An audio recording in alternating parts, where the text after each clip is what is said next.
Reel बनी मंदिर के गेट पर जीजा। अच्छा वीडियो बना के डालब नेट पर जीजा। ओके। बुलेट पर जीजा का?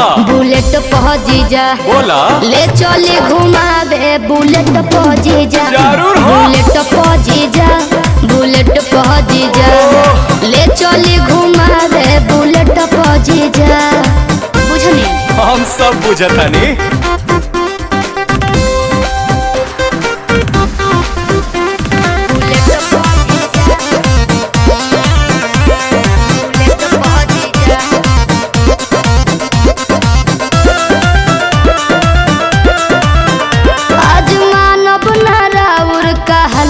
जीजा सूट पहन के तैयार बनी ललका जीजा।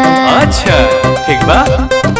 ए जीजा जी सुना जौन कहबू खाए के साली उ घर ही